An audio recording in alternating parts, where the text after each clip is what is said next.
नशा दुनिया का सबसे बड़ा आतंकवादी। पूरी दुनिया में प्रतिवर्ष करीब 60 लाख लोग नशे के कारण तड़पते हुए बेमौत मारे जाते हैं। विश्व स्वास्थ्य संगठन के एक सर्वे के अनुसार 20वीं सदी में तंबाकू, बीड़ी, सिगरेट के भयंकर रोगों से मरने वालों की संख्या लगभग 10 करोड़ थी। और यदि नशे का यह सिलसिला नहीं रुका तो सन 2030 तक पूरी दुनिया में लगभग 2 गुने से भी ज्यादा लोग कैंसर से तड़पते हुए मारे जाएंगे, जिसमें से 40% केवल भारत के ही होंगे।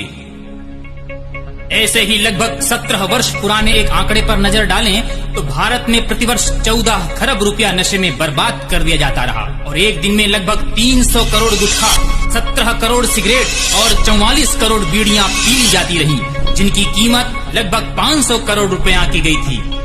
अब आप ही गणित लगाइए कि 17 साल पुराने आंकड़े ही जब चौंकाने वाले हैं तो आज के तारीख में ये आंकड़े कहां पहुंच गए होंगे।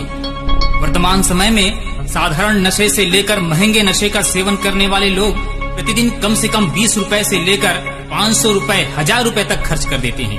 मान लीजिए कि एक व्यक्ति एक दिन में औसत से भी कम मात्र 100 रुपए ही नशे में खर्च करता है तो केवल 10 वर्ष में यह राशि 3,60,000 रुपए हो जाता है। यदि ये पैसे नशे में बर्बाद न करके किसी बैंक में जमा किए गए होते तो ब्याज सहित लगभग 6 लाख रुपए मिल जाते, साथ ही जीवन बीमा भी होता और लाइलाज बीमारियों पर होने वाले खर्च से तो बच ही जाते। वर्तमान समय में भारत में करीब 40 करोड़ से भी ज्यादा लोग विभिन्न नशीले पदार्थों का सेवन करते हैं। भारत में प्रतिवर्ष करीब 1100,000 करोड़ रुपए नशीले पदार्थों के सेवन करने में खर्च कर दिए जाते हैं। सिगरेट, शराब आदि विभिन्न नशीले पदार्थों का उत्पादन और बिक्री करने वाली विदेशी कंपनियां पिछले 60-70 वर्षों में भारत से अरबों खरबों रुपए लूट कर ले गईं। मित्रों, कुछ लोगों का तर्क है कि नशीले पदार्थों के बिक्री से सरकार को बहुत लाभ होता है, जिससे विकास के काम होते हैं। पर वास्तविकता यह है कि भारत सरकार को नशीले पदार्थों की बिक्री से प्रतिवर्ष 15,000 करोड़ रुपए की राजस्व आय होती है और नशे से होने वाली बीमारियों पर राष्ट्र का 27,000 करोड़ रुपया खर्च हो जाता है। सीधा सा मतलब है कि लेने के देने पड़ रहे हैं। अब आइए देखते हैं अखबारों के कुछ पुराने कतरन जो लगभग हर एक प्रांत में समय समय पर विभिन्न अखबारों में छपते रहे। नशे से हर 8 सेकंड में एक की मौत, लाइलाज हो रहा नशे का कारोबार, मौत आपके हाथ, नशे का अवैध सामान शानदार पैकिंग में, नशे की गिरफ्त में युवा, नशे में हो रहे हैं युवा दुर्घटनाओं के शिकार, फायरिया और कैंसर के कारखाने चल रहे हैं बेरोक-टोक।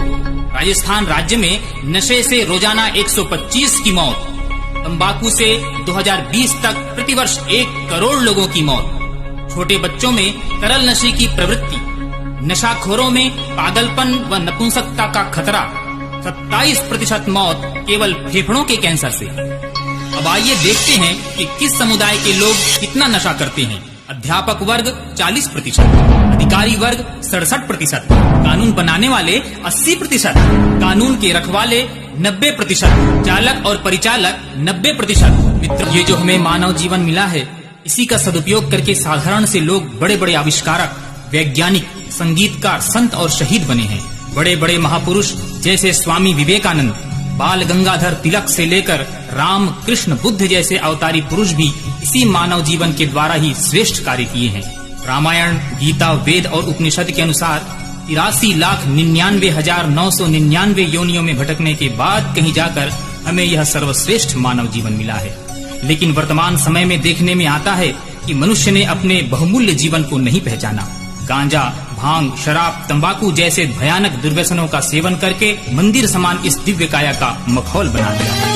बड़े भाग्य मानुष तन पाया तो इसको बर्बाद किया। गांजा, भांग, शराब, तंबाकू दुर्व्यसनों का स्वाद लिया।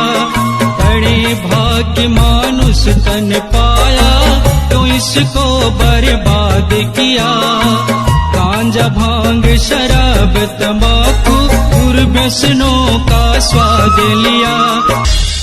बड़ी विडंबना की बात है और बड़े आश्चर्य की भी बात है कि विज्ञान और बुद्धिवाद के इस युग में समझदार और शिक्षित कहलाने वाले लोग भी अपने ही हाथों से नशे का विष घोलकर अपने अनमोल जीवन को खो रहे हैं। यदि हम भारतवासी नशा करना छोड़ दें तो जानते हैं बड़े स्तर पर क्या क्या फायदा होगा। ये जो हम बेरोजगारी का रोना रोते रहते हैं, ये समाप्त हो जाएगा। करोड़ों युवाओं को रोजगार मिलेगा। प्रदूषण नियंत्रण की भी दर बढ़ेगी। हमारे परिवार और समाज में जो अपराध हो रहे हैं, इसमें से 80% अपराध समाप्त हो जाएंगे।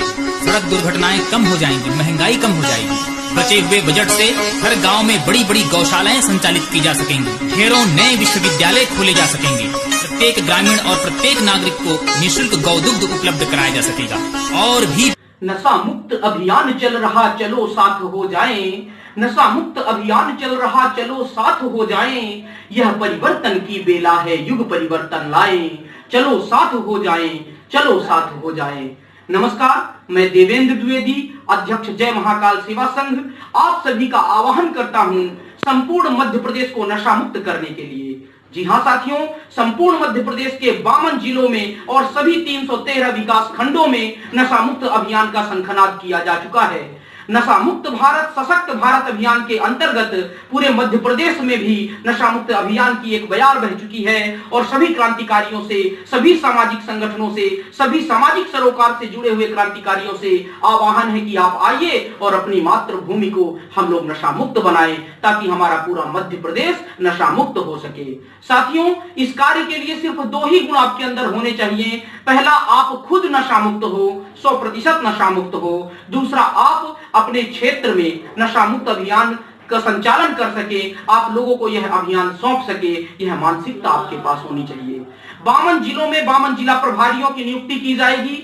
संपूर्ण मध्य प्रदेश के 313 विकास खंडों में विकास खंड प्रभारियों की नियुक्ति की जाएगी। इनको आई कार्ड प्रदान किया जाएगा, प्रमाण पत्र दिया जाएगा और यह अभियान आपको कहीं भी बाहर नहीं जाना है। डिजिटल रूप से ही हम लोग आपस में एकत्रित होंगे, जूम मीटिंग में और भी अन्य प्लेटफॉर्म से हम सभी एकत्रित होकर के प्रशिक्षण प्रदान करेंगे और इसके बाद जब कोरोना की स्थिति सामान्य होगी तो हम सब मिलकर के भी इस अभियान को सुचारू रूप से करेंगे। और हाँ साथियों, इस अभियान पर शासन प्रशासन का भरपूर सहयोग है।